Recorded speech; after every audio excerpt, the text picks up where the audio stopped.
having good data, quality data is the basis of everything. So if you have inconsistent data or errors in your data, that could lead to you making just bad business decisions and ultimately would lead to the fall of your organization.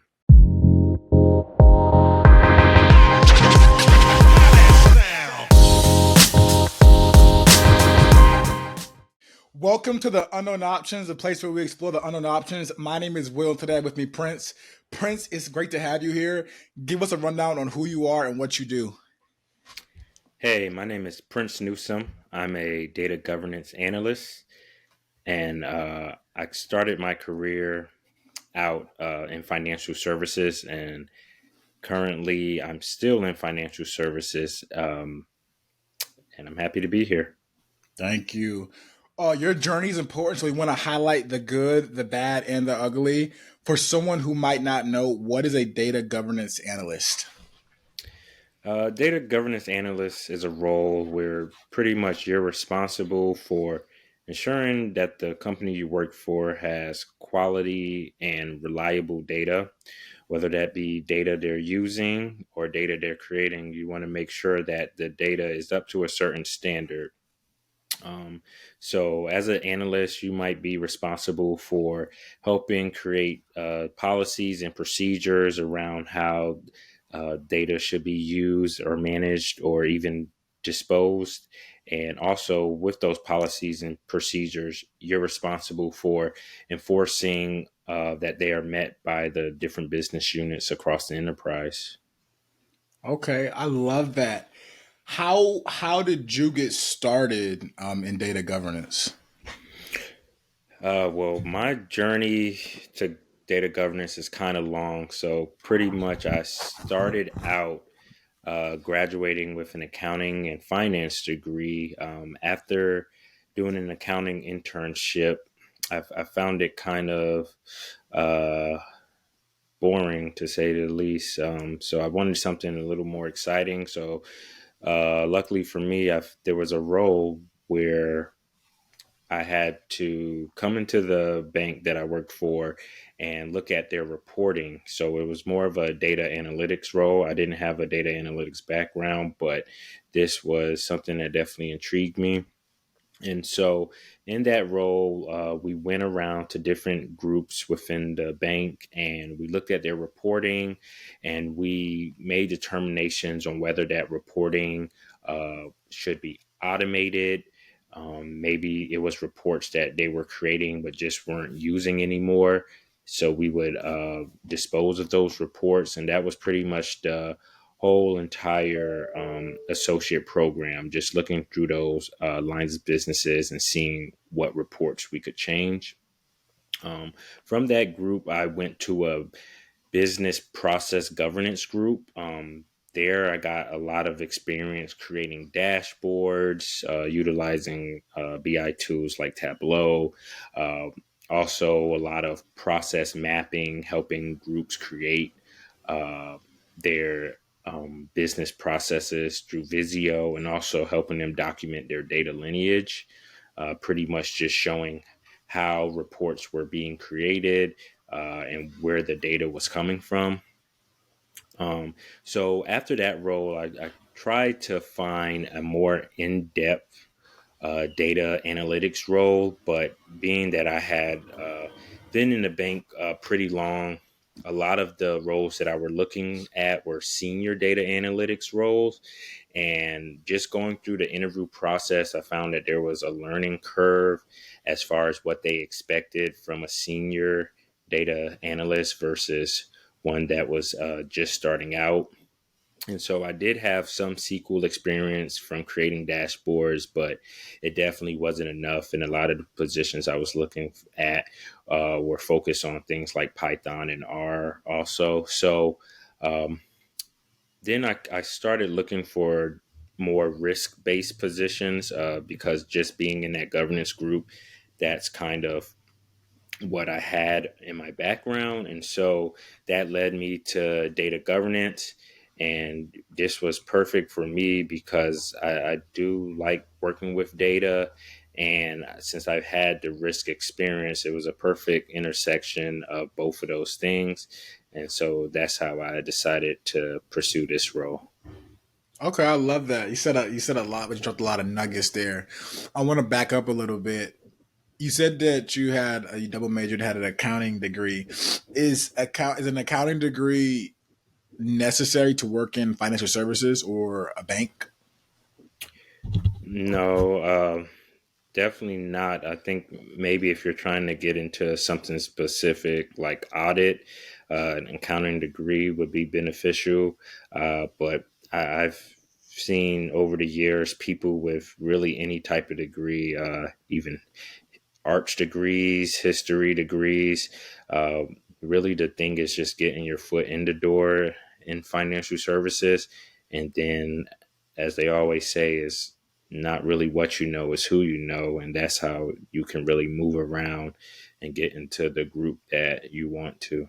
So why is data governance important and what does it contribute to like society in general? Data governance is important because everything we do is data. And now, just the age that we live in, data is the most important thing because these are what's really driving business decisions and just helps you improve all your operations processes. So having good data, quality data is the basis of everything. So if you have inconsistent data or errors in your data, that could lead to you making just bad business decisions and ultimately would lead to the fall of your organization. And so, Okay. and even in society as a whole, everything we do, purchase, things you look up online, these are all valuable data points for someone. They can take what you're looking at and know how to target ads to you. Uh, Even when you go and buy stuff from the store, companies can use that uh, to make sure to show you, hey, there's a pottery store right around the corner from you. So things like that just show how important data is and how it's used. Okay, I love it. So is it kind of like could it be simplified? I'm not it's not simplified, but could it be really stated like how to like ethically manage data in like a corporate environment? Would that be kind of like a good term or a good sentence like describe kind of like data governance as a whole? Yeah, that would definitely sum it up in one sentence. Really, just making sure that whatever are in the policies and procedures created by the data governance group, that the company is adhering to those policies. So it's going to be different depending on what company you're at, what industry you're in. But the whole point of the governance is making sure that what we have set as the rules is actually being adhered to. So accountability is really just holding the companies accountable to their own, I guess, internal standards. That makes sense. Okay. Yeah. Are there outside standards too that companies have to comply to regarding data, or is it really just kind of internal? Yeah, there's definitely outside organizations that have, even the US government, they have certain data laws and things like that that companies have to abide by. And even that is sometimes also based on your industry. There's certain things banks have to do, tech companies have to do regarding customer data and things like that. So you have that, and then specifically with financial services, you often uh, have things that are required by regulators. So they might come in, look at your data processes, and if they determine something's an issue, that's something that, as a data governance group, you have to make sure is fixed by time the next go around that the regulators come back and look for it. Okay, that makes sense. I love it. So we're gonna take a little step back again. I know you already explained to us like your flow after you graduated college and the types of jobs you worked and how you kind of evolved to to data governance. But tell us about your like your I guess your not necessarily early childhood, but I guess like your well maybe so, but really like targeting high school and then to college and say like how do you really like find that you wanted to I guess major in accounting and then taking that leap from accounting being majoring in accounting to actually being a working professional. Going from high school to college, wasn't really sure what I wanted to do. I just knew it was probably going to be something in business. The thing that really scared me was my senior year in high school. I took macroeconomics, and a lot of the concepts just weren't sticking. So going into college, that was kind of a concern of mine, and kind of something that I pivoted to stay away from, and that's kind of how I got to accounting, just because a lot of the economic concepts they were just a little hard for me to grasp back then. In accounting, to me, it just seemed like it was basic math. So that's kind of how I made that decision to go that route. Um, I didn't really know too much about accounting per se, as far as what was expected on the job. I just knew that the coursework came pretty easy to me. And so that's why when I had my first accounting internship, and that gave me a real look into what I would actually be doing on a day to day, I kind of felt that I wanted to do something else. Okay, that makes sense. And it's crazy how brains work because I know when one of my favorite courses was like macroeconomics, but I took some accounting course at UNC Charlotte, and that was the hardest course I ever took in my life, and that's the reason why I switched out of business because I couldn't, I couldn't get better than a C in that accounting course. That's crazy. But I mean, staying right on college, do you think like the courses that you took at UNC Charlotte were they relevant to your work history and current work culture? Like, essentially, is college necessary for someone to thrive in your current role in data governance? um, I think college is necessary just in the fact, as far as it being a barrier to entry, just in financial services. They're definitely going to want you to have a college degree. Now, with the industry that I'm in, just as a data governance consultant, I think you would be better suited to have a computer science degree, or even now I think they offer data analytic degrees. That wasn't even a thing when I graduated. So I think just something of that nature would have you better suited as a data governance analyst, because uh, you would have that technical background that most data governance analysts don't have. A lot of them have business degrees, but they come from risk groups or finance groups, and they just kind of made this transition looking for something new to do. A lot of data governance analysts don't have the technical background because they really don't need it. Because as the job goes on, you'll get that understanding of the concepts like data warehousing and uh, the structure, SQL codes, and knowing how they pull from certain tables and things like that. So if you can come into the role with that knowledge and background already, that will definitely give you the upper hand, because then you'll even be able to communicate with your business units at a more intimate level than someone who doesn't have that knowledge.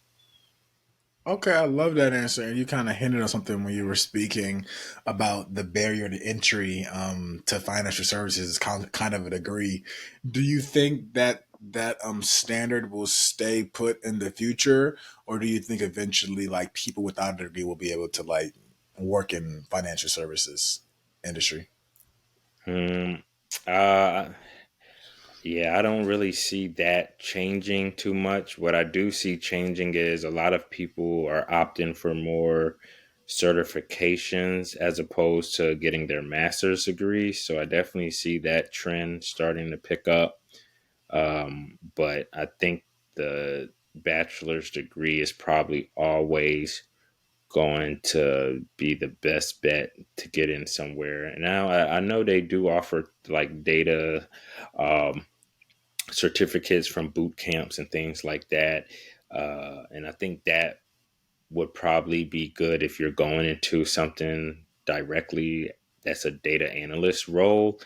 But as far as like a governance role that's more risk based and you don't need those technical skills per se, I still think they're going to want you to have, or at least expect you to have, that college degree.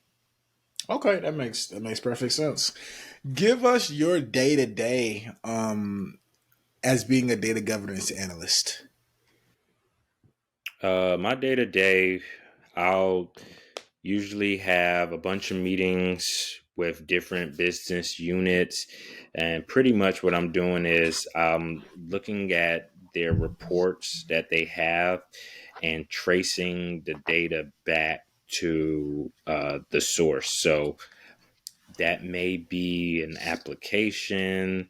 They may be getting pieces of data from emails from other groups, and so then I'm responsible for tracing that data to where it's first is created. And so once I get that documented, then comes the other piece of just making sure that all risk in this data creation are documented. And not only that the risks are documented, but also that we have appropriate controls in place. So we have specific controls that need to be placed anywhere data is created or data is transformed or data is manipulated in any way.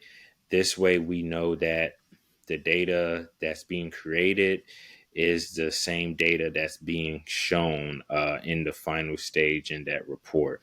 Uh, just making sure that someone's not manually typing something in and they get one number wrong that might look like a little mistake, but that might have a trickle down effect on a bunch of different reports and making it seem like the company is in a way better standing than it really is. So that's really my day to day. Is just meeting with people and tracing that data back. A lot of times, people just get into a role and they kind of just fill a position, so they don't really know how stuff is being sent to them, who's sending it to them. They just know that that's how it's been since they got there. So that's really where I come in and I have to figure out, okay, who is sending this person this piece of data? And then I'll reach out to them, figure out how they're getting that data, and so on and so forth. And so I Mm, just keep going back until I find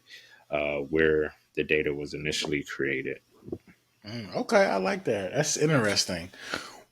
What are the possibilities for growth within I wouldn't say this position, but I guess this sector of financial services, data governance. Well, the area for growth is definitely large because there's always going to be data created, and as time goes on, they're going to find more use for data. So there may only be, certain subsets of data that we deem important now, but 2 years down the line, they may look at something else, another function of the bank, and say, hey, they're creating all this data. Let's see what we can do with this. And so there's definitely growth in the aspect that the pond of data will it's always just going to get bigger and bigger and bigger, like no matter what. So you're always just going to have more transactions to look at. There's going to be more people, so that's more customers coming to your bank. So that's definitely just always going to keep getting bigger and bigger. As far as uh, vertical growth, I don't really see a lot of that. Pretty much how my company is set up is we have associate positions, then we have the next level up would just be the analyst positions, then we have a lead analyst, and then from there you're pretty much a manager of a team of analysts. So yeah, I don't know per se about the vertical growth, but definitely there. I feel like this is going to be a growing industry just because there's always going to be more and more data being created. Definitely. Okay, that makes sense. And so, as far if someone was like a kind of like a team lead, so if they didn't want to be a manager but kind of wanted more growth, they would probably have to like just switch the kind of the I guess the sec that the vertical that they're in inside of financial services. That makes sense. Yeah, pretty much. Yeah, and I mean it's definitely going to be different where you are, but that's just how my company is set up. And yeah, once you get into that lead position, I think that's just most cases in industries. Once you're in that lead position, that next level up is some kind of management. So, If you were a younger you, imagine a prince, 18 years old, just graduated high school, all the options presented to you. Would you do anything differently? I think definitely now, just with how things are, I would pursue something more around data analytics. Um, Even going into college, I meant to mention this earlier. I was thinking about engineering, but um, the thing with engineering is I saw all the math classes, and I never really felt like math was my strongest suit. And I know people always never got that about me with me getting an accounting degree, but to me, accounting was just basic math, addition and subtraction. But definitely just seeing the advanced level maths engineers had to take that kind of led me away. And so I never even really looked into computer science or anything like that. But I wish I did because I think the earliest you can start learning those computer languages, is the better because it's just like learning any foreign language. The earlier you start, the more fluent you'll be down the line. And so I think that was my issue, just trying to work in my role and then also pretty much learn a foreign language. It was just it was taking a lot of time for me, and so um, I definitely still love data analytics, and so I'm glad I found somewhere where I can still be close to it, but also be effective with my current skill set. Definitely. Okay. I love that. I love that. Okay. Well, that concludes the first half of the interview. Now we're going to push you to the not so speed round. We're going to ask you around like, I get 7, 8 questions. And it's like you can answer as sort of short as you want or as long as you want. Doesn't really matter. The first question: what are 4 words that describe a data governance? I'll say professional. I would say you have to have attention to detail.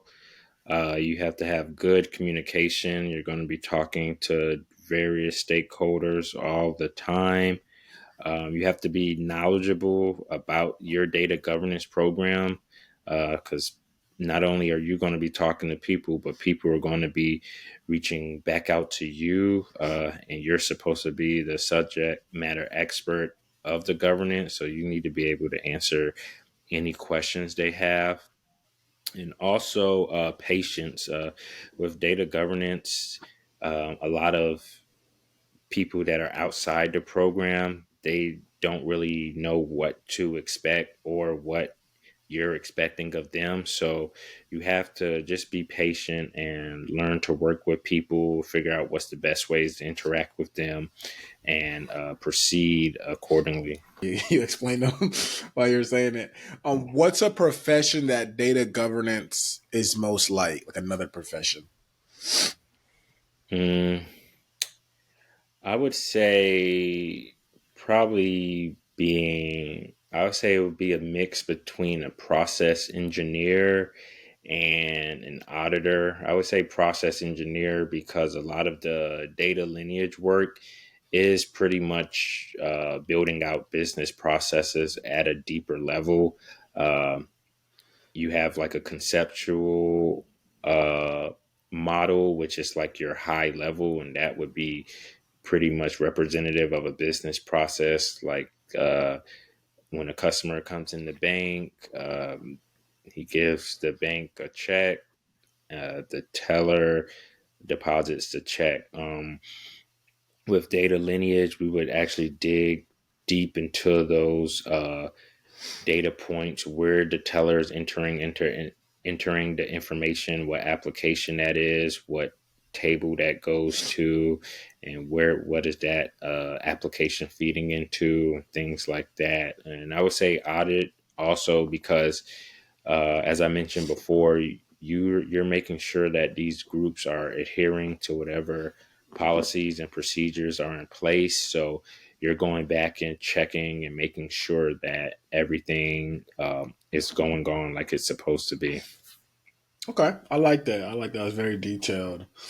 What does a world without data governance analysts look like? Chaos, uh, really, because without having data governance, you don't know what data you're using. You don't know if it's good data. You don't know if it's bad. You don't know where it came from. So really, it's like instead of making informed decisions, you would just be making a guess on anything. And so that could go from even buying stocks to how you see your company moving forward. You wouldn't know who your necessarily target markets are or anything like that. Okay, I like that. I was going to ask a question, but you kind of answered it. I was like, what could be the result of making decisions on uninformed or incorrect data? But you made a good point with the stocks. Like you could be investing in a company that, like you said, that it looks well on paper, but really is doing bad, and then the stock takes a dip. You lose a lot of money that you invested because you were looking at incorrect data. So Yeah. I like that. Okay. What's the worst stigma associated with data governance analysts, or just if that's too specific, that's like if that's too niche. What about we could do finance professionals because finance is a big sector. mm, Biggest stigma. Uh, Negative stigma, Negative. like the worst stigma. I think what I've seen is just the stigma is like they don't know what they're talking about pretty much. And so that's why one of the points I made of being knowledgeable of your position, because since you are the subject matter expert, they're going to expect you to be able to answer every question. And then it's when you don't, that kind of gives the business unit a false sense of justification to not follow the rules and things when it looks like you don't even know what the rules are yourself. Okay, that makes sense. That makes sense. Okay, are you underpaid or over? I'm sorry, overpaid as a data governance analyst? Uh, I I definitely am underpaid, just based off my position. I even had a situation earlier the last month where our DE and I group reached out because I guess they do quarterly reviews, and they saw that I wasn't making as much as my peers and gave me a little bump. But um, Mhm. so yeah, I'm definitely underpaid. But that was something I realized after the fact because even when I made the move into this most recent role, I was getting a little more than my previous role. So uh, to me, I wasn't necessarily underpaid, but just looking from the field, yeah, I am. Interesting. So the only way you could really, I mean, and I guess I work in like tech, but sales in tech. So it's like all of my peers, we all get the same base. We all make it the same thing. So in like, and I guess in a financial services environment, is like our like compensation is it not talked about as much? No, not really, unless you have people that you're close with on the team. No one really brings it up because I think it's just an awkward situation if you both are doing the same work and whether you are getting more or the other person's getting more, when in Mm. reality, y'all probably both should be getting the same. So, yeah, it's not really talked about. So when DEI reach out to you, did they tell you how much other people are making, or did they kind of just tell you that you were below like the median? Yeah, they just told me I was below the median, or not even the median. Just I was on the lower end of people that were in the same position. Okay, that's interesting. I never. People bash DEI on social media like all the time, but it's funny. Yeah, But okay, I didn't know that they could do that. Like they had the power to do that. I didn't really know what they did. I thought it was kind of like just like hiring people of different like minorities and different races. I guess different genders too. But they do so. But it makes sense in terms of like the job makes sense. Okay. yeah. What's one person, book, or event that changed the trajectory of your life and why? I think the one book that changed the trajectory of my career was definitely it was a study book, and that would just be my PMP study book by I think it was Rita McCulley. Uh, so just I think having getting my PMP certification, I got that while I was in my first associate program because we were working on so much projects. But I think that's really part of the foundation that's allowed me to kind of move around a lot as far as jumping into different groups where I didn't necessarily have that background to be in that group. But I think just companies being able to see that project management experience has definitely helped me. And that study book uh, definitely was a catalyst because I thought I was prepared for the test until someone suggested that book for me, and I just looked at it and realized that I didn't know anything just going off of a Udemy class I had bought. So that study book definitely changed everything for me. Wow. Okay. Yeah, I'm definitely a Udemy fanatic too. I probably have like 30 courses on Udemy, but it makes sense that that's great that they provided that for you so you could pass that test. And we actually talked about the PMP. I might need to bring you on again and talk about the PMP because two of our guests brought up the PMPs. Our consultant interview and then our product owner interview. They both brought up the PMP certification or course. So we definitely talk about that in the future. Last question. Let's say we have a young girl named, let's say Taylor, I guess, and she's not in college, but she's thinking about her career path, and she saw this video and she wants to become a data governance analyst. How does she? What's the path? The steps she needs to take to become a data governance analyst? I would say definitely. And you said not in college. Yeah, like just like fresh graduated high school, like 18, like Oh, June 11th, just like graduated the day before. yeah. I would say the easiest thing would be do like a data boot camp and try to get a data analyst role from there. Because, like I mentioned earlier, just having that data analyst background or skill set is going to give you the upper hand over pretty much anyone currently in the field because that's the one of the things about data governance is they don't expect you to be uh, technical at all, but if you have that technical background, that's going to put you ahead of so many people because you'll be able to speak the lingo with the technology teams and know exactly what they're talking about, and you'll be able to help more and faster than someone who's coming with a non-technical background. So that would definitely be my course of action. Do a data boot camp, get a data analyst role, do that for a few years, and then I think you'll be able to make that jump into data governance really easily. I love it. And if anybody wants a data analyst boot camp, and they have a good data analyst program, I took the data science program a few months ago, so I can get you some money off, and then I'll get a referral too. So let me know if you see this. Prince, it was great having you on today. Give people like your social media, like your LinkedIn and Instagram, if you want to, so they can reach out to you and talk to you more about the data governance analyst role. Yeah, my LinkedIn should be just linkedin.com/Prince Newsome. So you can find me there. Yeah, if anyone has any questions, definitely feel free to reach out and I'll try to answer as I can. Definitely. Thank you again for coming on. It's been a great. I think it might have been our best interview as far as like the quality of learning about what the data governance analyst role is and how to become one. It was very in depth, and I know our viewers are going to appreciate that. Thank you for coming, and if you're watching this long, thank you for watching. Please comment, like, and subscribe. Everyone, y'all have a great day.